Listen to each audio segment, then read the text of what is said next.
Ito ang karugtong ng video mga kanter. Lagi yung tandaan, ang mutya na aming pinapakita dito, lahat na makikita nyo, gemstone or ano pa diyan, yung mga tagusan, mga mutya ang tawag namin dyan, mga antingero. Pero iba talaga yon, ang mutya, iba ang mutya na nilunok nung pang sarili talaga sa mga hunters. Para lang yan sa mga hunters, hindi yan pwede sa mga naglilimos, hindi yan pwede sa kanila kasi hindi nila kakayanin yan, kasi may mga matinding dasal yan, may pahinungod. Tulad nito mga kanter, nakakita naman tayo ng tinatawag na ayun o, ang tawag dito sa ano, dati tawag ko dito Diamante Negra. Ayan, mutya din siya pero third class. Malakas ito mga kanter, makakatulong dito sa hanap buhay at sa kaligtasan mo sa mga sakuna, sa mga hindi inasahang pangyayari na darating sa buhay mo, ay makakatulong itong mga ganito.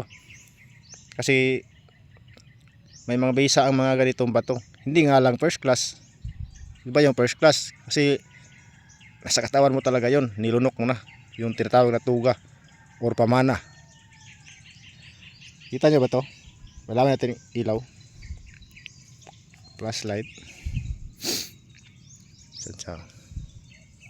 Oh, bato negra or tinatawag na Diamante Negra. Ito yun ang kilak-kilak. Diamante Negra. Ito, nakita nyo na ito kanina, yung mutya ng bato na nakalibing. Yan, oh. Ito maganda din to mga kanter, oh. Ito ay dadalhin ko rin.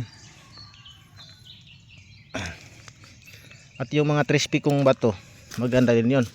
Simbolo yun sa Diyos Ama. Kaya ang Diyos Ama, mata lang talaga makikita mo dyan. Yan sa trispiko niya. Ito pa, may nakalibing pang mutya. Ayan, oh. Tinatawag din yung mutya, katulad ng mga gemstone. Oh, dalhin ba natin to? Tanggalin natin to. Ito isa lang kasi malaki-laki. Maganda kasi ugatan pa na bato yung nakadikit sa kanya. Yun. Sak. Uy, hindi ko gusto. Huwag na lang yun. Ito lang yung Diamante Negra ang dadalhin natin. Kasi marami na akong ugatan sa bahay. Diamante Negra yan mga kanter, kita nyo. Kumikislap-kislap. Ito ang matinding sangkap. Napakaganda dito.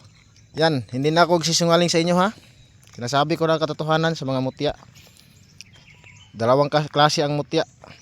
Yung pamana, tuga, yung nilunok mo, yan ay isang klaseng mutya lang yan. At ang pangalawang klaseng mutya, ito yung hinahanap sa ilog, sa gubat, yung mga fossilized, mga panangkap. Yan ay mga mutya din ang tawag namin mga hantingero. Ako isa akong mutya hunter, matagal na, bata pa ako. Pero alam ko ang katotohanan sa mutya. Abay na mga hunter.